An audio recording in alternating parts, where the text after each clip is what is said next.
Hey everyone, welcome back to another episode of Primitive Computing. Sorry I got off to a little bit of a late start. Yeah, I don't know, just time got away from me. I was like, oh yeah, of course I can get my whole streaming setup up and running in like 2 minutes. That's plenty of time, but it wasn't. But anyway, we're up, we're live. Not that many people watch this live at this point anyway, so I suppose we're okay. But if you're seeing the recording, I guess you get to know that I started 3 or 4 minutes late. So there you go.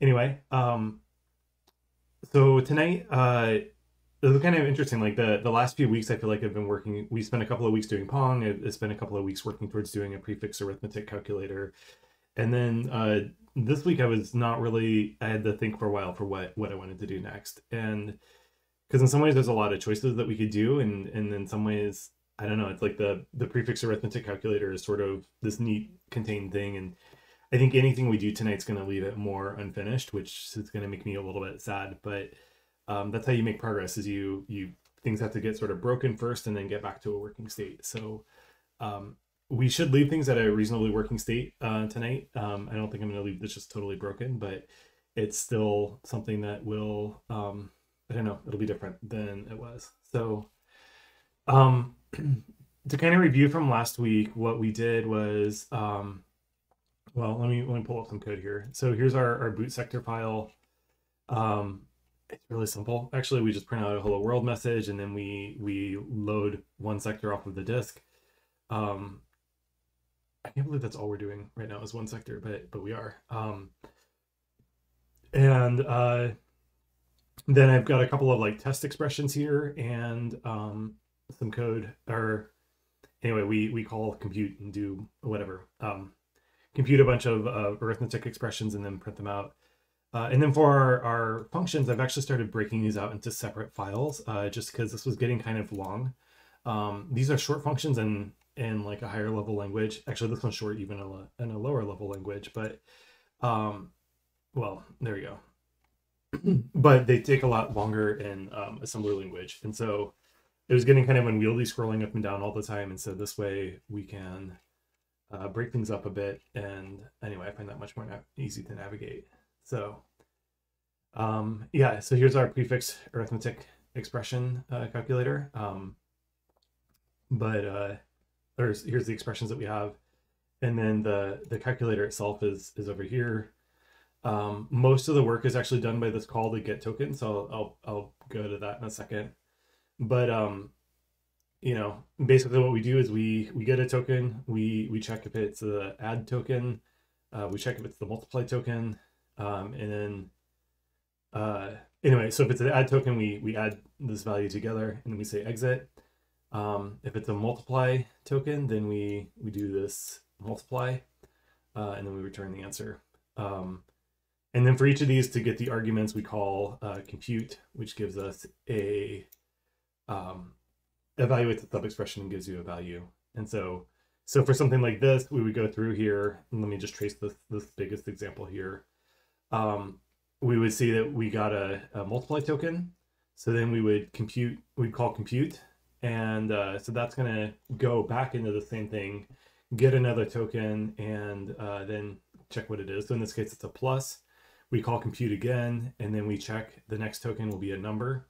So if it's a number, we just return the number. And, you know, so then we come back to this add, we call compute again, then we get 2 back, then we add those together and we get 3 and so on. Okay. Yeah. So anyway, that's that. I mentioned that get token does a lot of the hard work, and that's because this is the part that tells you actually what the token is. So basically we have a buffer that we just step through one at a time, and then yeah, we step through it, and we remember the position where we were in the buffer, so we can pick up again where we were the time before and keep on moving.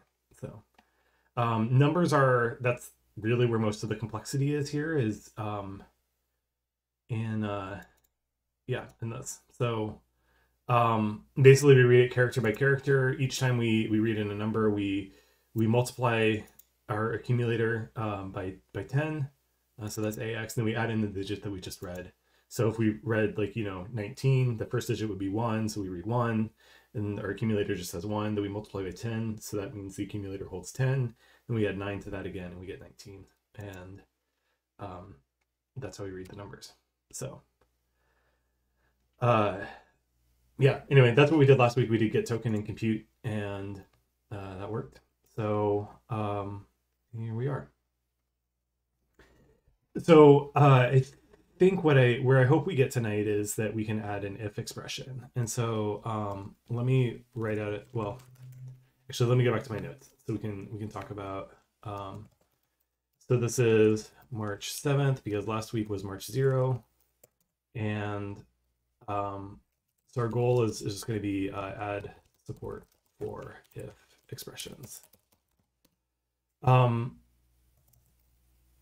So what we mean by this is that before we could do expressions like let's see, like plus 1, 2, and then that would evaluate to 3. Now what I want to be able to do is say if 0, we'll do like C style, true and false. So 0 means false and anything else is true.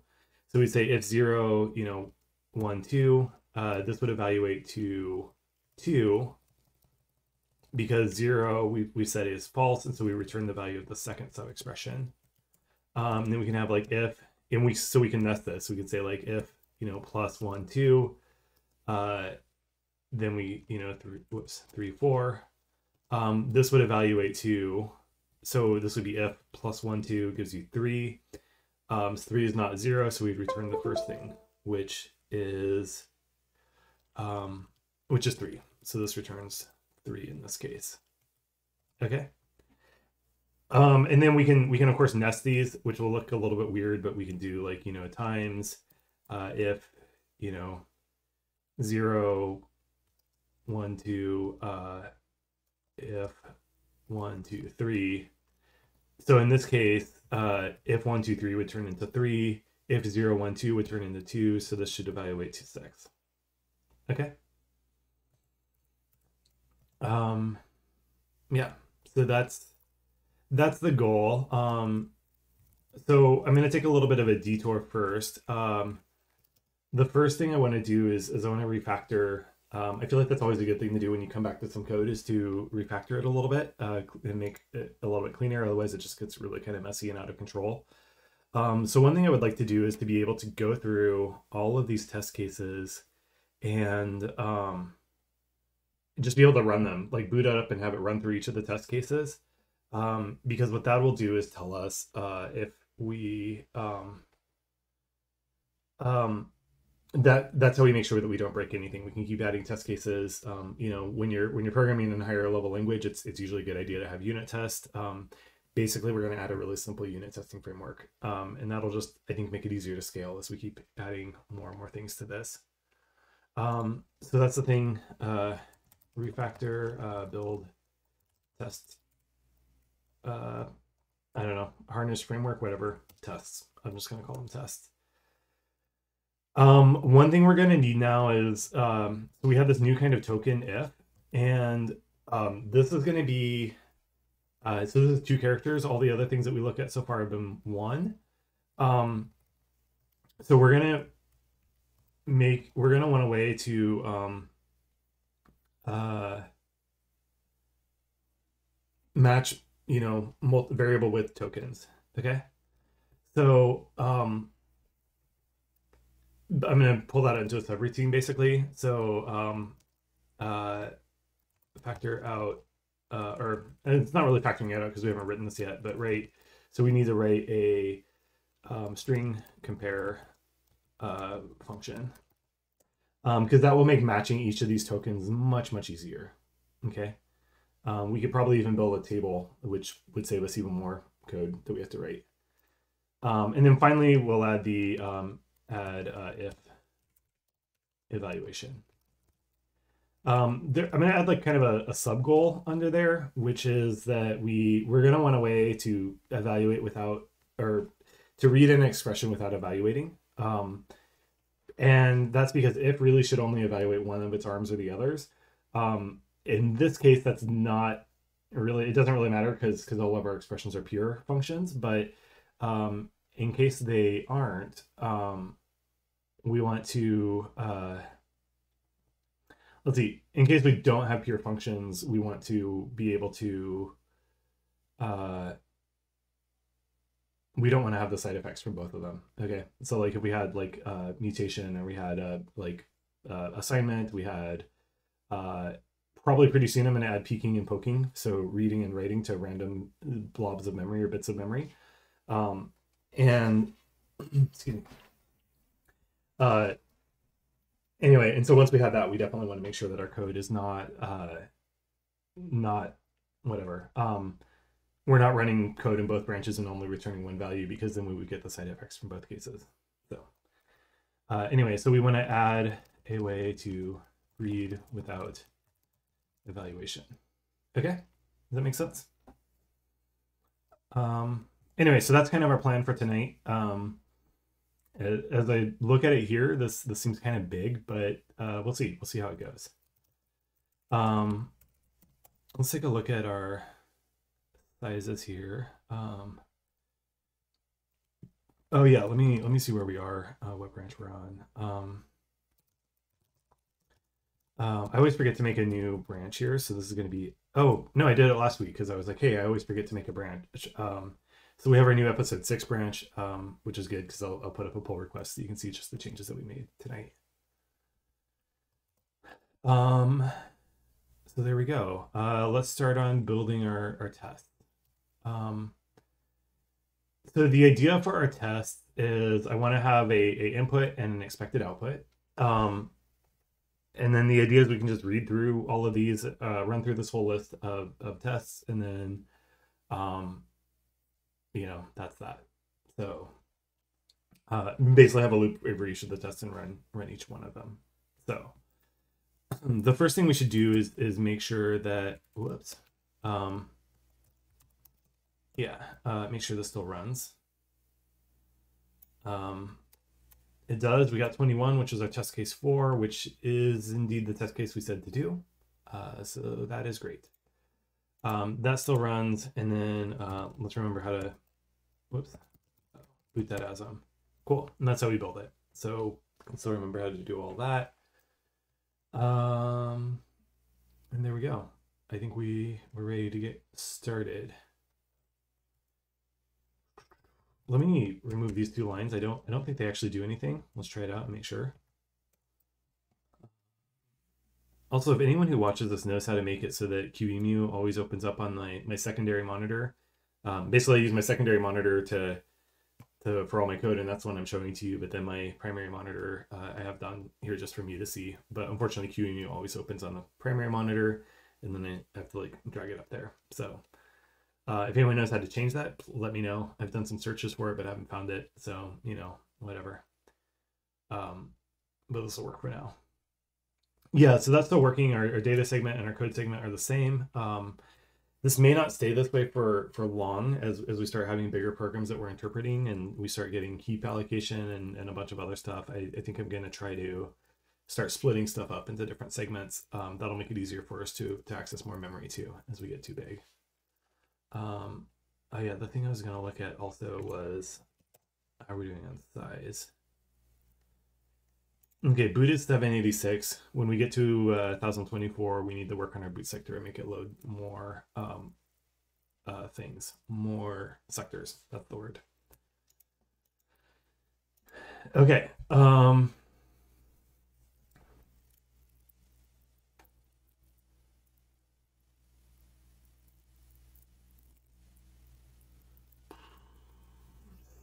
while back, we had a function for printing a string. Oh yeah, we did it this way. We had hello size. How did we do our sizes?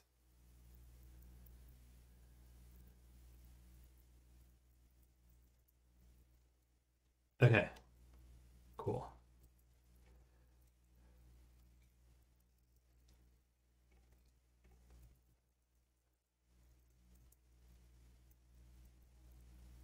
I wish I knew a good. Okay, so a couple of things here. One is I've been thinking about our string representation, and So far, everything we've done here has been using like C style strings like this. But one of the things I realized is I don't actually think this comma zero is doing anything.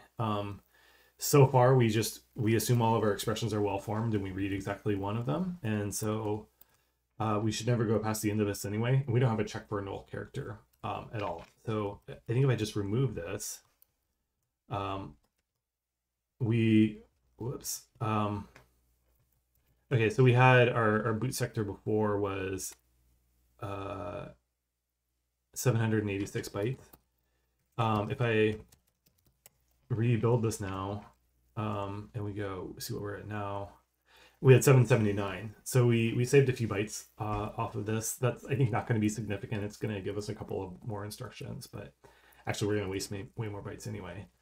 But even I got rid of those null terminators. Let me run the program. It still works just fine because we, as long as our input is well formed, we don't read past the end of the input. So that's cool. Up here, when we printed out our hello world, we actually just so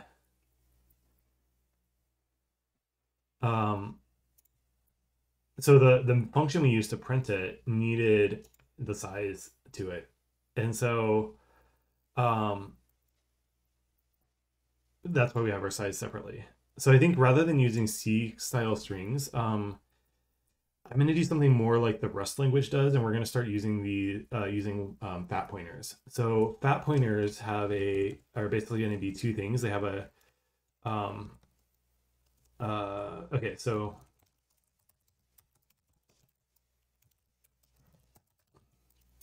what that means is that like strings are going to be a tuple. So that means there'll be 32 bytes, even though we have a 16-bit machine. That's a little, I don't know, a little wasteful, but like, even though we're a 16-bit machine, it's actually a really powerful machine. So it's okay. And I'm not too worried about saving a few bytes here and there. But this will make things, I think, a little bit easier to work with. So the idea for strings is that we will have a pointer to the buffer, and then we'll have the length also. So these are each 16 bits.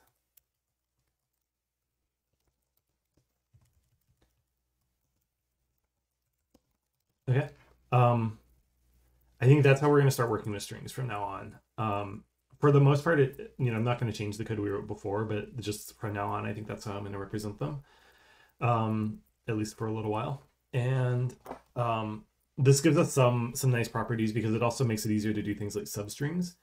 That'll be really nice in the future if we want to make things like closures, because rather than like tokenize things or copy them, what this will let us do is just keep a reference to a string of the body of a function, and that'll be that. So yeah, that's kind of what I'm thinking for this.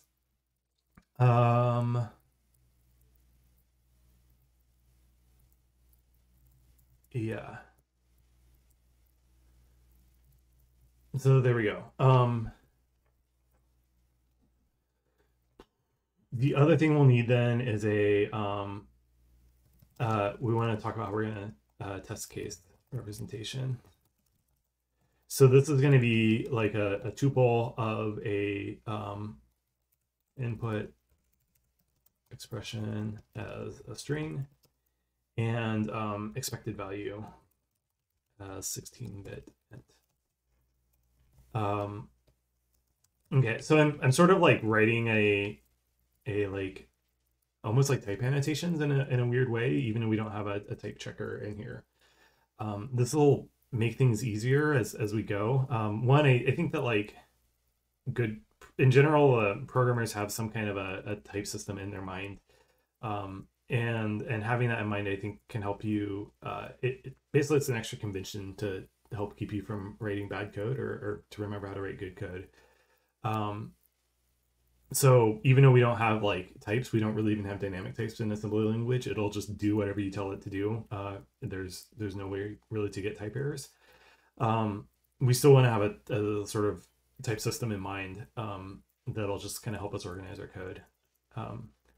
So our test cases are actually going to be three words, so three 16-bit words, because our input expression is a pointer and a length, and then we have our expected value, which will also be a length.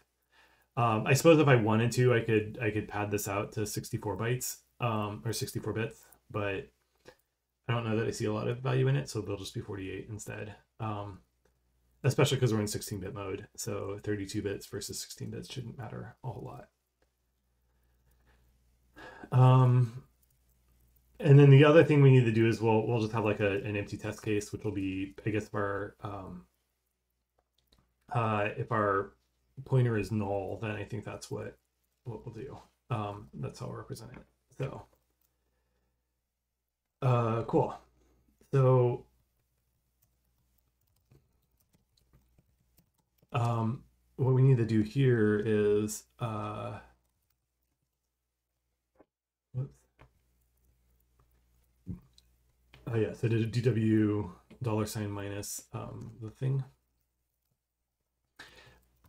So this is the thing where we probably could use a macro to make it easier to write, to define our strings, but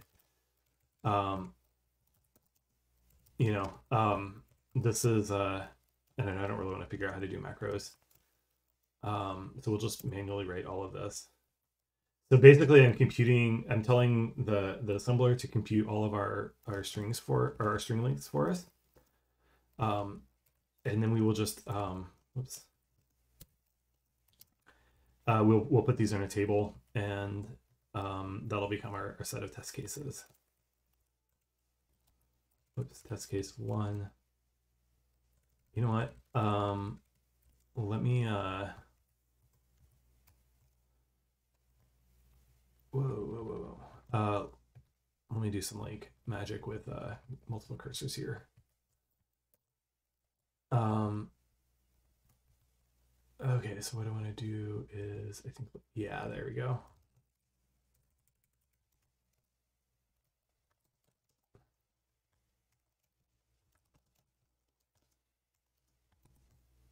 Cool.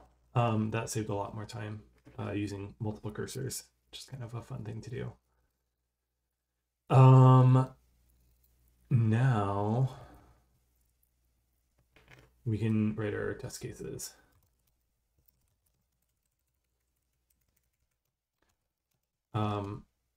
So all test is just going to be a label, and then basically we have a bunch of words.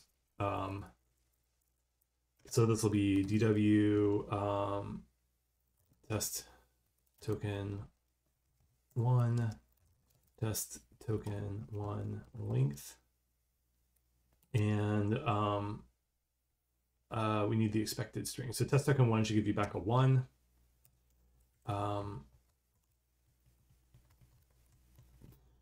Let's see. So this is going to be 2 and 2, which will be 42.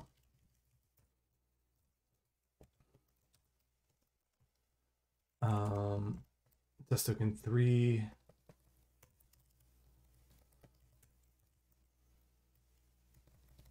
And 3 is going to be 1, 2, 3. This is the result for that. So I'm just looking back up here where I had each of these. And then test case, the next one's going to be basically the same. Uh-oh. Okay, copy, so paste this. So this is going to be test case 1, 2, 3, and 4.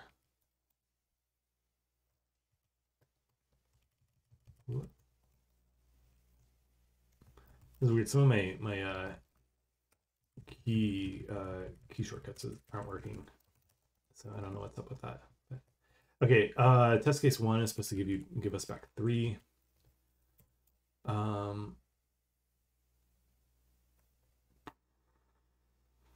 Let's see. Okay. Whoa.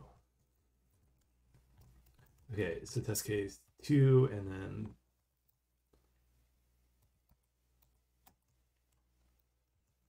did I do what is, maybe it's this.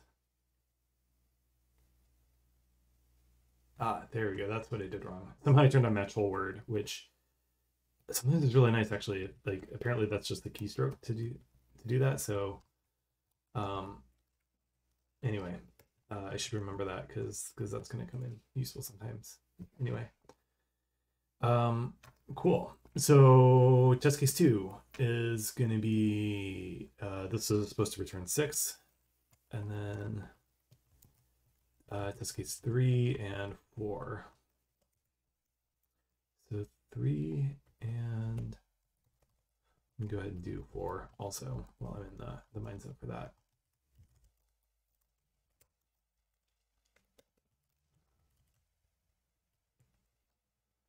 Okay, so 3 is going to return 46. That's not 3. Test case 3 is supposed to return 46, and the last one is supposed to return 21. Okay, and then finally we need an end token, so that means end. Okay,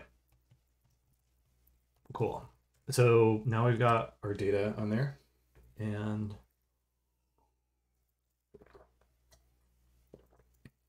sorry if you see me blinking weirdly, like my contacts are really uncomfortable today, so that's what's going on with that. I probably should have just taken them out, but I'm suffering through it instead.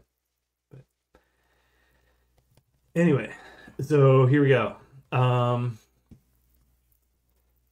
We don't actually need the, well, no, we are going to need the length. So beginning, the idea is we're going to do, like in pseudocode here, it's for each test case.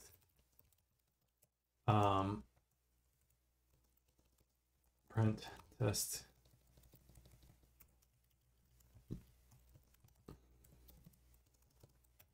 evaluate print if successful. Okay, so that's going to be basically our thing. So what we're going to do first is we're going to move into, we may want to rearrange our registers because it kind of depends on what we can use up here. But anyway,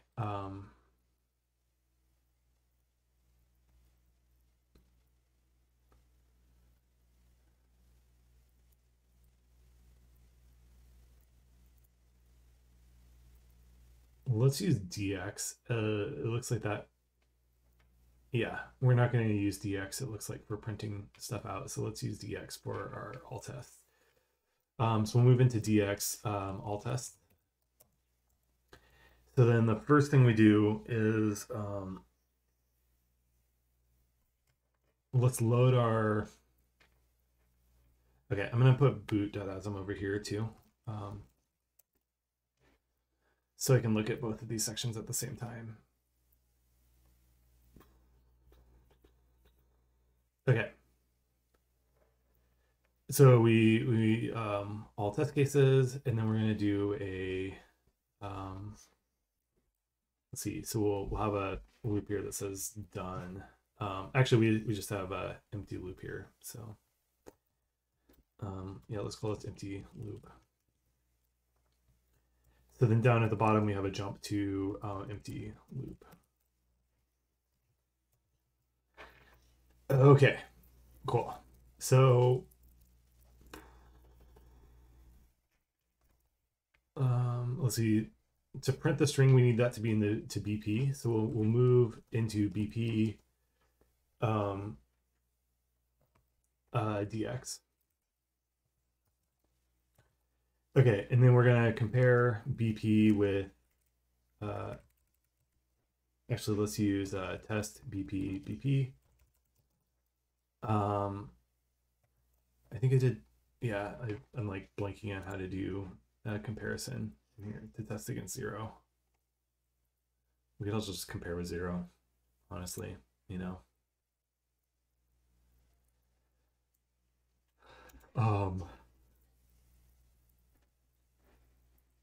I think it's just JZ. So let's try that. So we test oh yeah, because test ands the two together. So if it's 0 ended with 0 is still 0. So JZ. So if we read a 0 out, that means we're done. So we're just going to go to the empty loop. And then let's say test loop. So we have our test loop here. And then we go to the empty loop. So we don't need this instruction here anymore. Okay, so in this case, we have a thing. So what we're gonna do is we have a test case. That's what I mean. So we will you know what? So first I'm just gonna make a loop that prints out all the test cases, and then we can because I think we're gonna need some like massaging of that to get that to work well. Okay, cool. So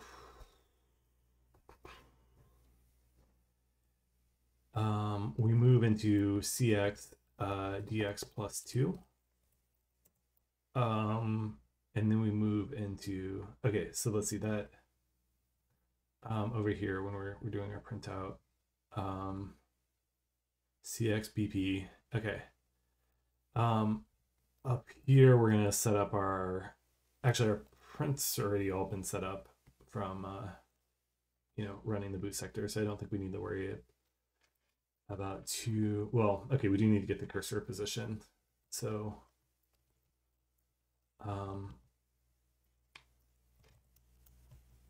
yeah, so you get cursor position. So this is move into AH, move 3H in there, XOR BX, BX, and into 10H. I'm gonna write all this as a function in a second, but not just yet. Okay.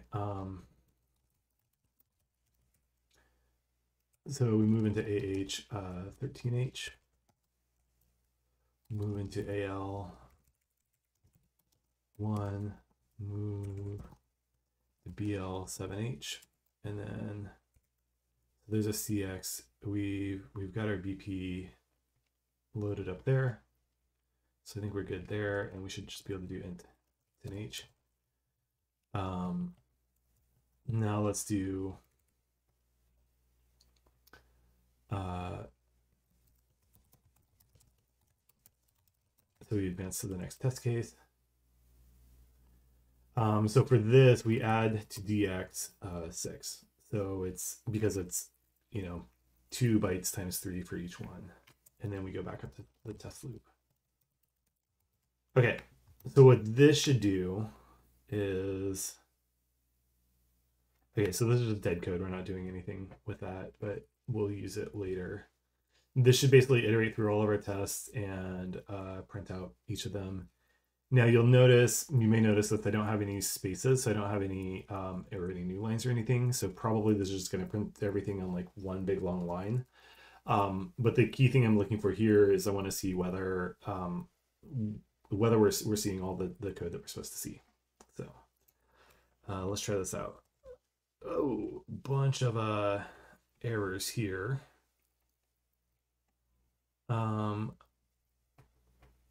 Oh, right, because this is len, and this one is len. Let's try again. Okay, so invalid effective address, and this is in line 56. I wonder what's wrong with that one. Oh, expression syntax error in line 56, first of all. Oh yeah, I always forget that and have a comma. So in line 97, we've got an invalid. Oh. Okay. We use AX here, and then we'll move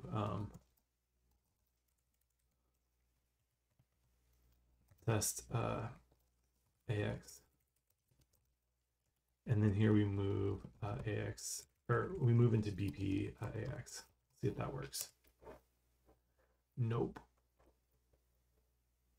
Can you not use DX as a base, or to read memory out of? That would be really sad if you can't. Let's check move. Let's check the instructions here. One thing is I'm not real good at reading this these these things yet, but soon I'm gonna have to write an assembler, and to do that, that means that I'm gonna have to learn how all this stuff works. Here we go. Move RM16 to R16. I think this is the one I want. So register memory.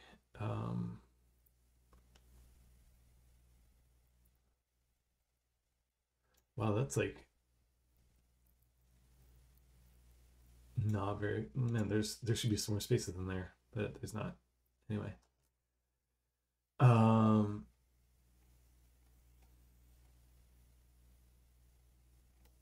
These are all the exceptions, a bunch of exceptions. Okay, I don't see anything here about anything special about DX.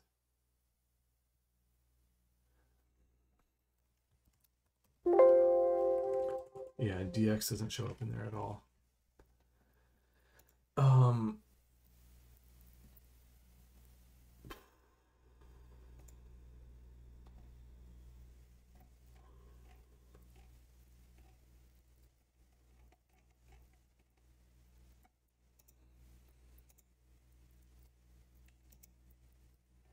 Hey, you know what we're not using in here? We're not using DI. Let's try DI.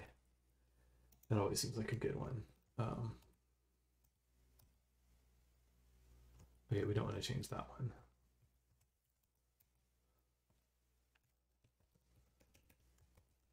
Does that work? Hey, that works. Okay, so I'm allowed to use DI, which means here I can probably just move this into BP. And then I can get rid of this line here. So there, whoa.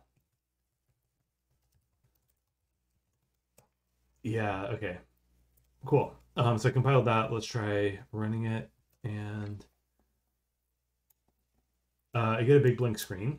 So that means we did something wrong here. That's kind of interesting.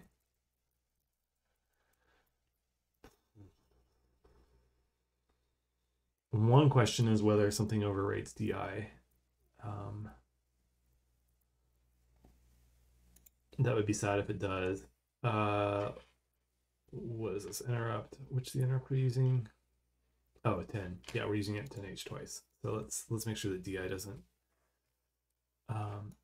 Here we got. Oh yeah, here we go. Interrupt 10. And we're using 10. 3.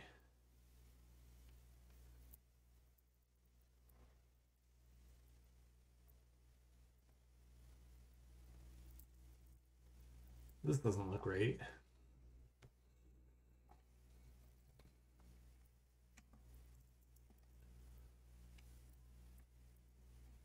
Oh, right. So this is interrupt 10. Here we go. Hey, this is the one I was using last time. Okay, this says it doesn't change anything about DI.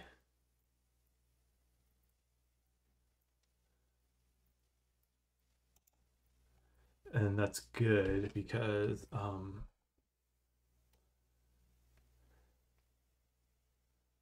it does clobber DX, so we would have been in trouble if we had stuck with DX.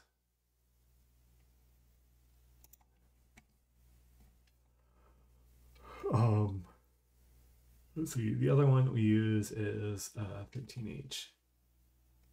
Here it is. Yeah, rate string.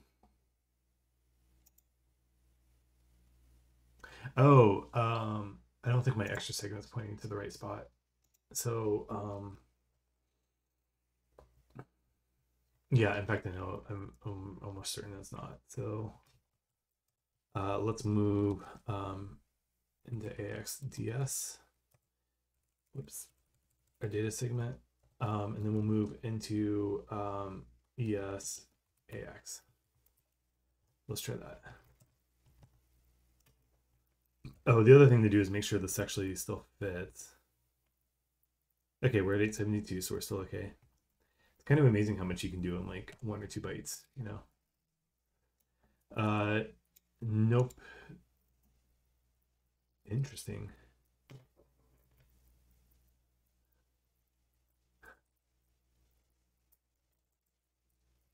So this was sort of, I don't know if you saw that. I was getting some text in there, but uh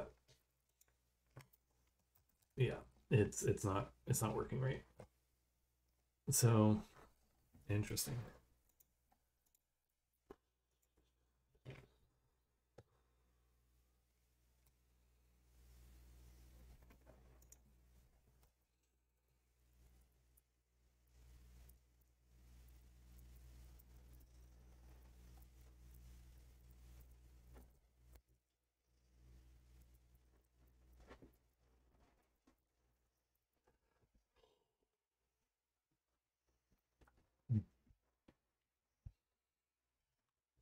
Okay, this is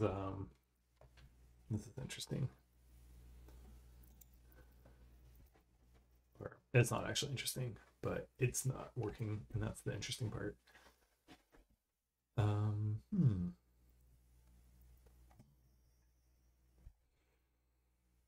Let's see.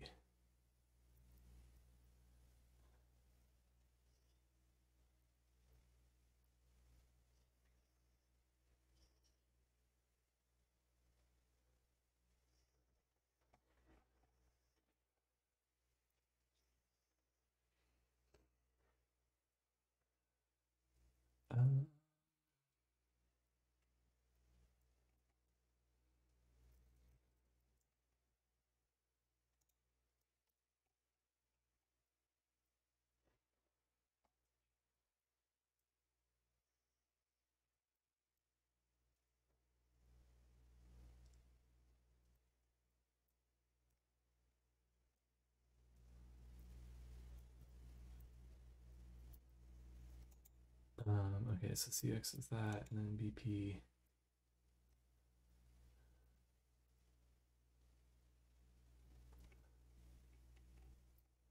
What's our? Yeah, that should be right. How do we print numbers? Let's Oh yeah, there's print number.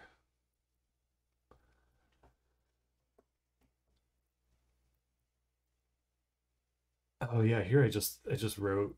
I think I just directly wrote to them. That's display memory.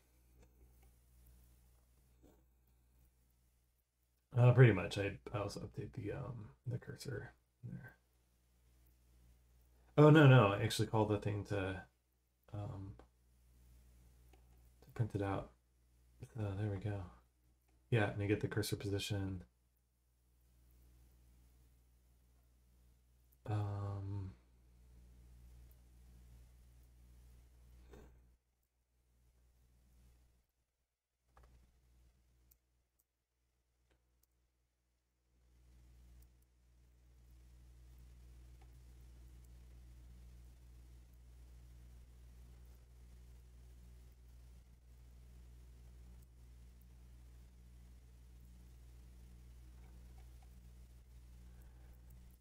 Man, that is some kind of weird code in there. Like the this there where like I read the stack pointer, then I push something onto it, and then yeah, that's just kind of bizarre. But it worked, and that's the important thing. Okay, what I'm gonna try doing now is seeing if I can just print out the this whatever it is, the size, push or print out all the sizes and make sure those look right anyway. So yeah, let's just comment that out and comment this out. Um, okay, so print number goes into you print out AX, I think, right? Yeah. Okay, so we will move into AX DI plus two. That's plus two, and then we'll say call print number, and then I want some kind of separator because I don't think this is gonna have one. Let's use 3 3. And I'll use 333 as a separator. So we'll move into AX 333, and let's say call print number. There we go. So let's see what this does.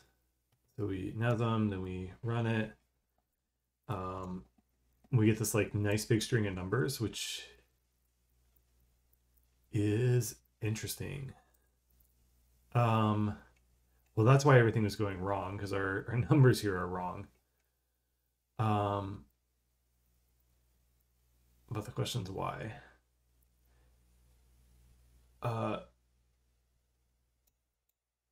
Whoa. Oh yeah, I can't like highlight my text on here. So if you notice here, we've got our 333. Oh, so the 32,771. That's really bizarre. That's not the way that's supposed to work.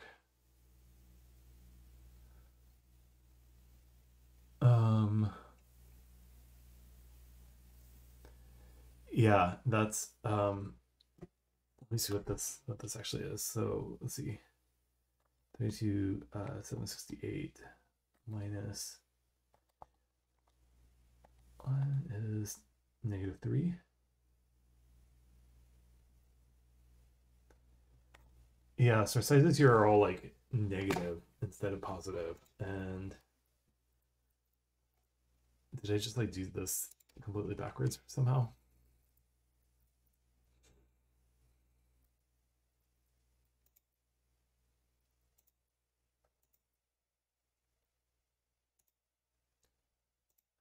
Yeah, I mean, this looks like the right order. It's the same thing I did for Hello World up there.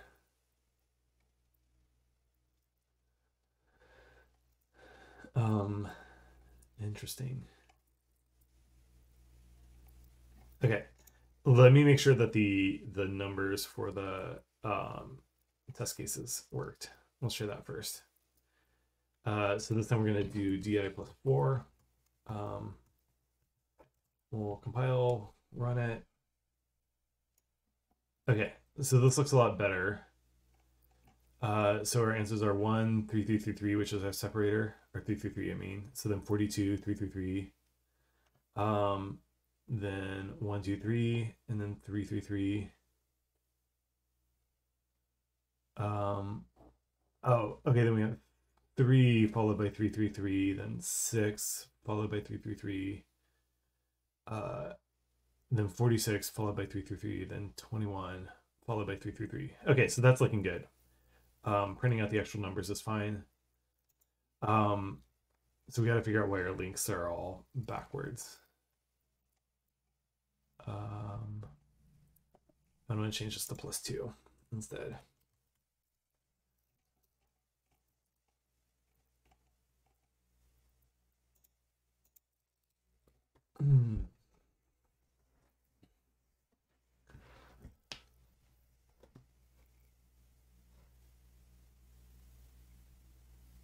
That shouldn't be 3 at all. Like that's 1.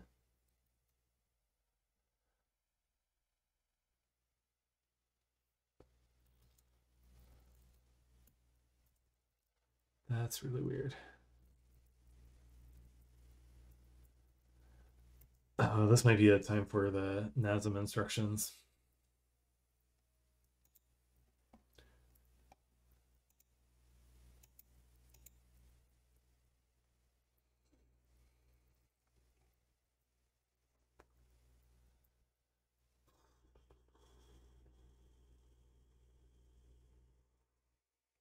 Okay, so here's all the stuff about strings, expressions, the conditional operator, operators, blah, blah, blah, blah, blah, blah.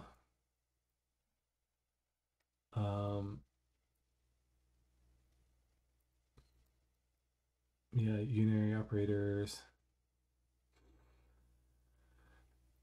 critical expressions, local labels. Somebody did something about the $sign thing, which I think was a trick that I used to do that. So let's search for just $sign.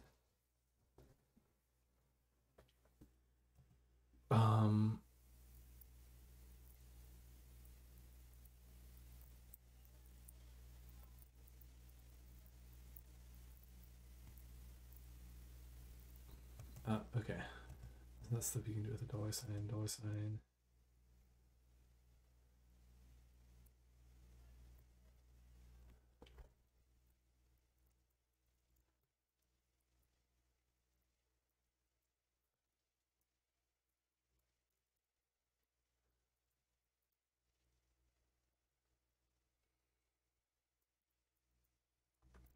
Okay, so this is dollar sign is limited to a couple of cases.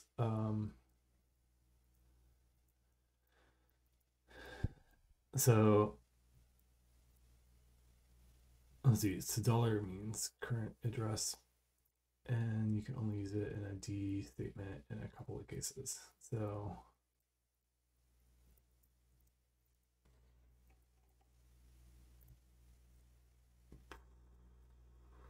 okay, so there's uninitialized, the tube syntax.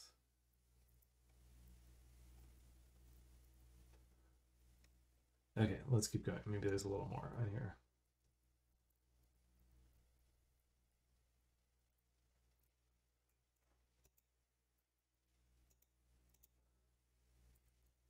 Yeah. Oh.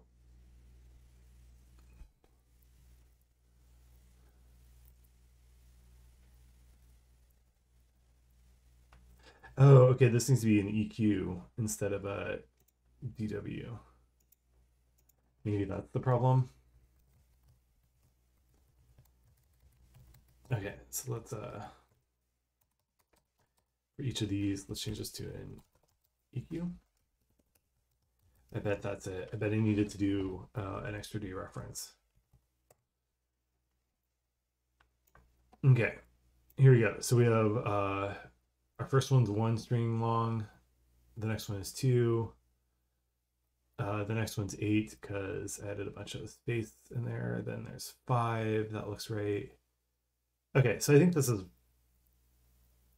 working now. So great. That was probably the problem there. So now let's comment this out because it might help us in a second. But I think we should just be able to uncomment this stuff. And so let's compile. Let's run it. Well, yeah, that's working. So we had 1, we had 42. We had a bunch of spaces, and then we had 1, 2, 3. Then we have plus 1, 2. We have times 2, 3. We have plus 12 and 34. We have times plus. Yeah, so that's all of them right in a row. So I think that much is working well. So also, I'd say just looking at kind of where we are time-wise right now, I'm probably not actually going to get if tokens in there, which, big surprise. I always try to do more than I had time for. But I think I'm going to see. I think we can get this unit test framework going at least, and that'll be good. That means we can move a lot faster in the future. And each of these things are like learning experiences because this is how you learn, just by playing around and getting stuff done. So. Cool.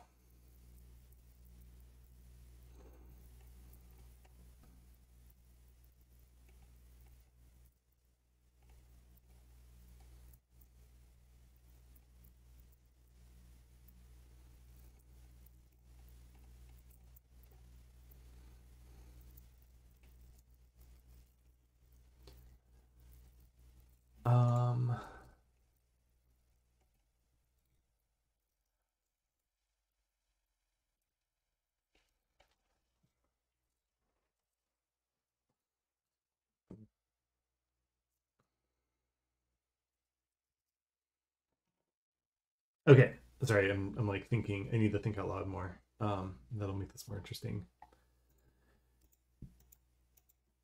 Okay, so I'm gonna make a new file here. We're gonna call it print string .asm. Okay, so we're gonna have print string.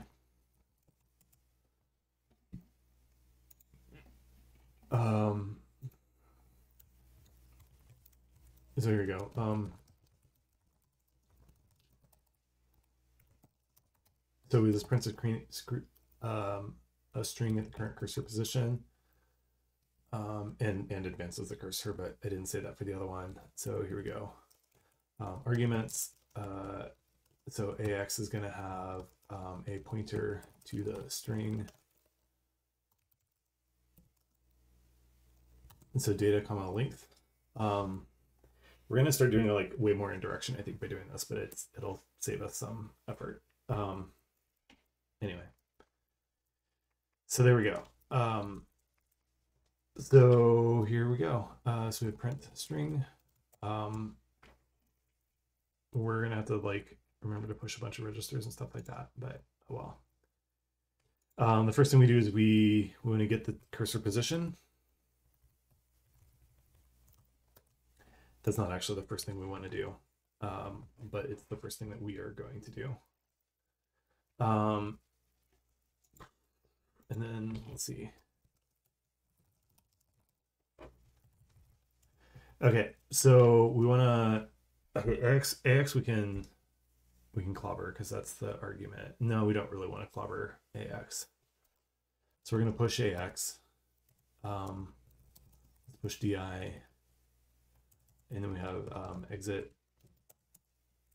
So this is going to be pop DI, pop AX, and then return.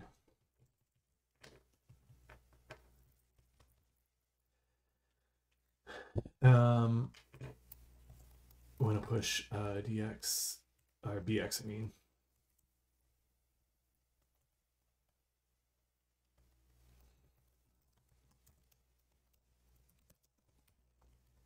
Okay.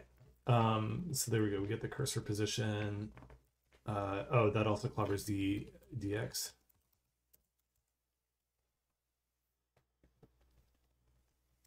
We're probably just going to do all of this, but oh well. DX. Okay, so we're going to move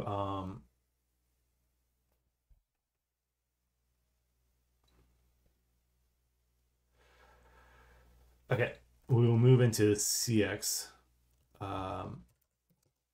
AX plus 2. That's where the size is. And then we'll move into BP AX. Load base. That means we've also got to push BP and we've got to push CX.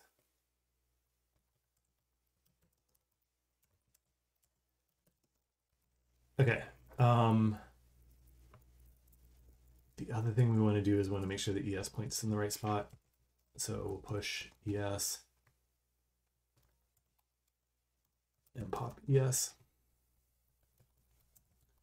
So we don't need AX anymore because we've loaded our base and stuff. So we will move DS or move into AX, DS, move into ES AX. Then we get the cursor position, then we print the string. So this is move AH13H, move AL1, move BL7H. There we go. Third time's a charm.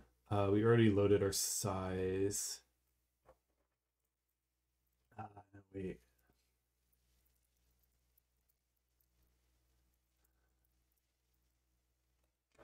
Okay.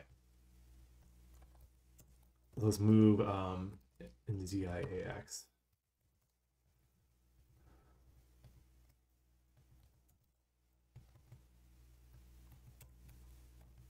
And I don't actually know if this is the most efficient way. It's probably not. There's probably like all this moving around and stuff probably doesn't need to be done, but we can optimize it later. And then these are just going to be DI here instead. Okay. And then we print the string and then we exit. Oh, there's not even any like conditional exits or anything. That's like really simple straight line code.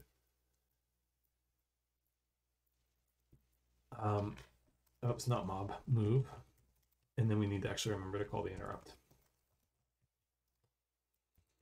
Okay, I think that Okay, cool. Oh, right, we didn't actually include it down here. So let's include print string.asm.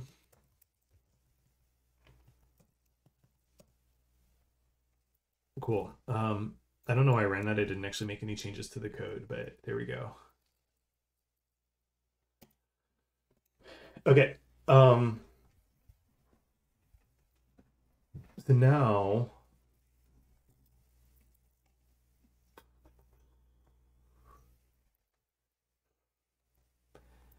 um now we can print out some extra stuff that'll just, make this look nicer. So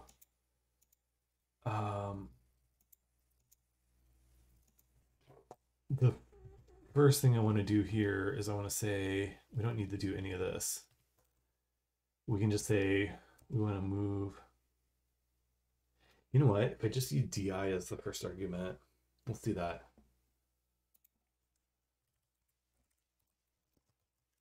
There we go. Now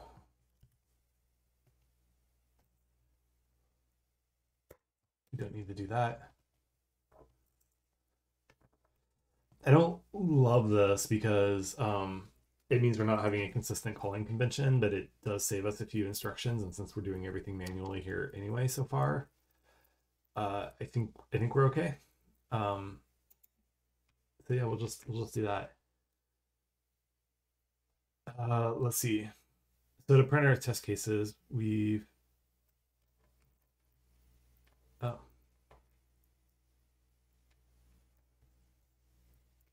I don't really even need to use BP there, but it doesn't really matter. So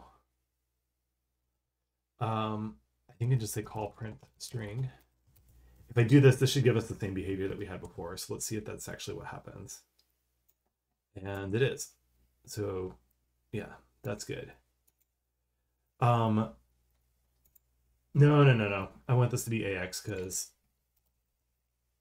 okay. And the reason for that is that so we want to move into DI AX. So here we're going to move into AX DI. The reason we want to do this though is I don't want to have to clobber DX because I'm going to print some more strings out just to make the formatting look a little bit better here. So here we go. We're gonna we've got I can just like add extra data down here at the end. So we're gonna do that. So this is begin test string. So this is gonna be db oops.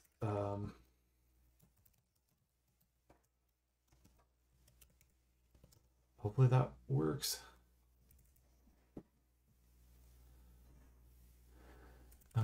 Here we'll use that. I like that better. And then we'll have some here we go. DW $sign minus begin. Okay. Then we'll have and then this will be DD 10 and 13. So that's our CR and our LF. And then we'll throw in, oh no.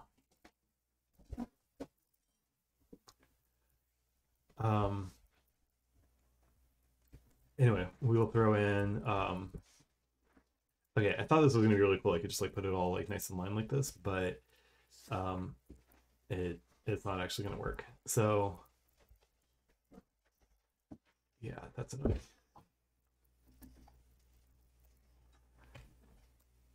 Anyway, so I have to separate out the length again as a separate label. Oh, that's really annoying. But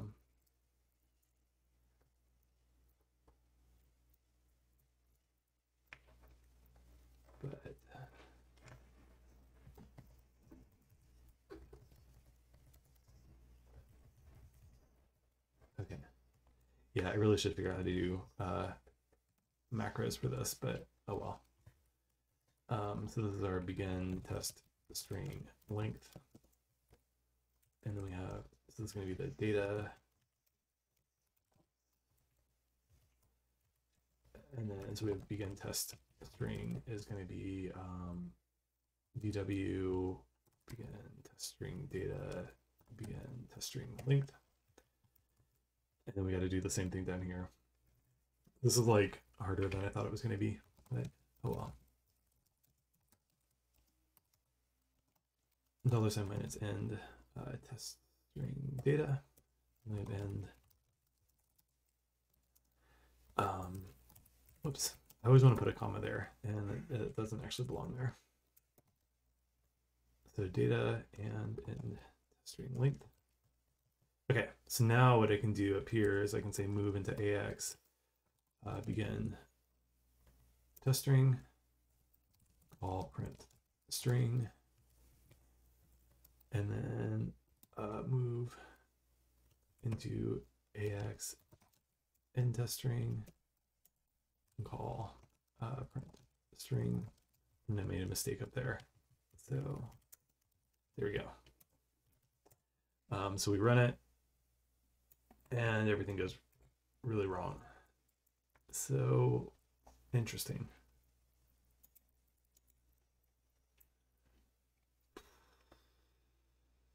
Oh yeah, I did the same problem. This isn't DW here. This needs to be EQ. There we go. Let's try that.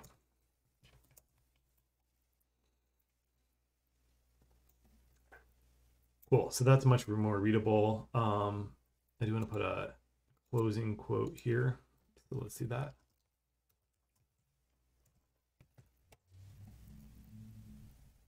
And so run it again.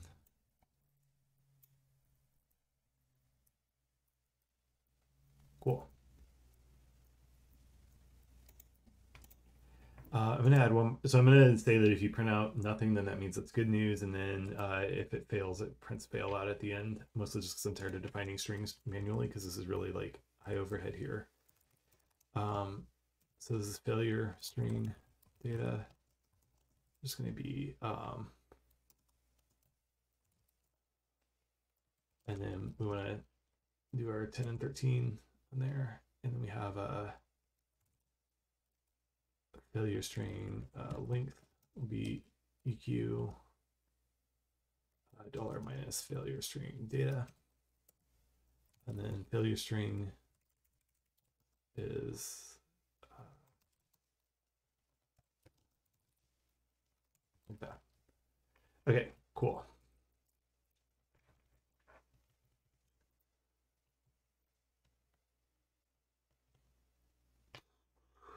Okay, cool.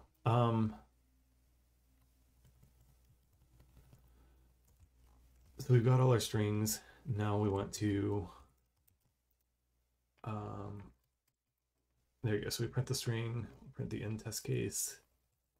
Now we want to compute it. So let's move into AX, our current test case, which is going to be DI.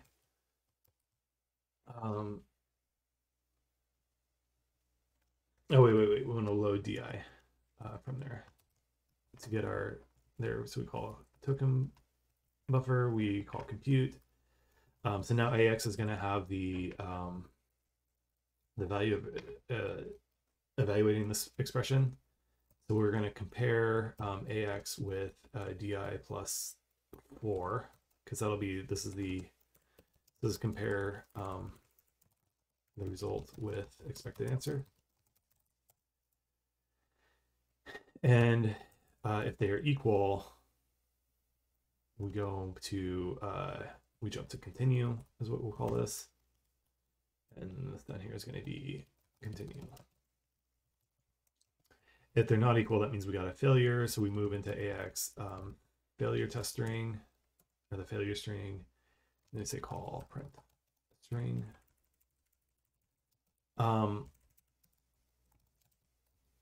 At some point we would want to like keep track of like whether there were any failures or not, and just print out at the end, or maybe keep a count and print out the total at the end, but I'm not going to worry about that right now.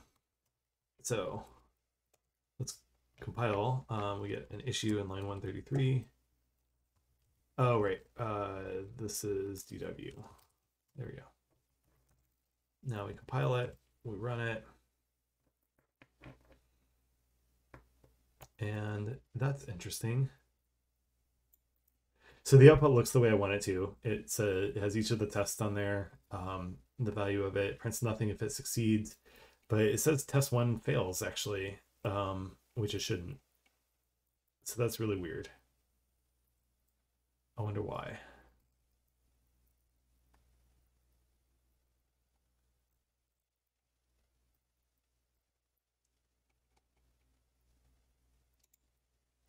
Um, hmm.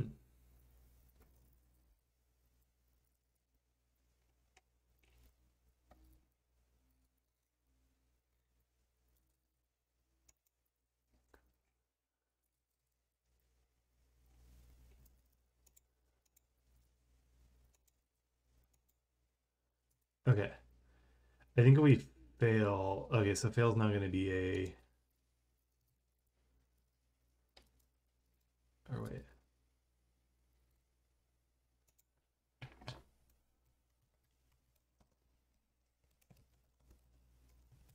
I'm gonna have this actually print out the answers too. So we'll put our 10 and 13 at the beginning of the line instead of at the end. Well, we'll just put it. No, we don't want it there. Oops. We do want it here though.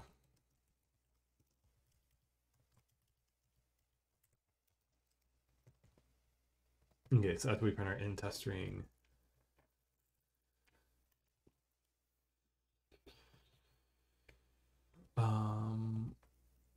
oh, here we go. So move, or we want to print the number out. So let's like call print number to print the result.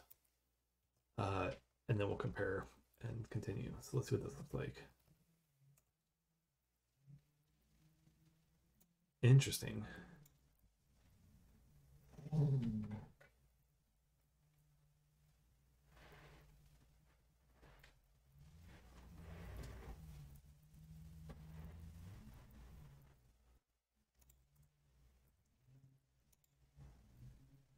Oh, I forgot a comma on that and on that.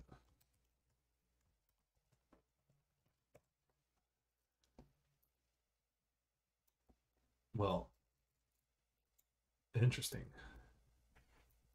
Oh, I know what's happening here. Okay.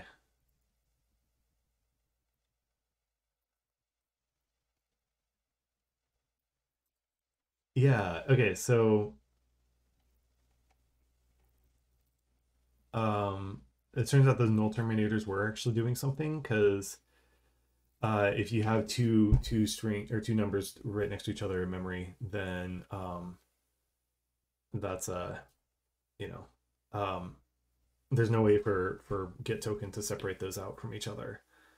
So that's something that like get token should have is it should get the length also, and then once we have that, then we'll know the short circuit here. So that's why we were getting 142 because the get token string is actually just 142, but there's the length in there.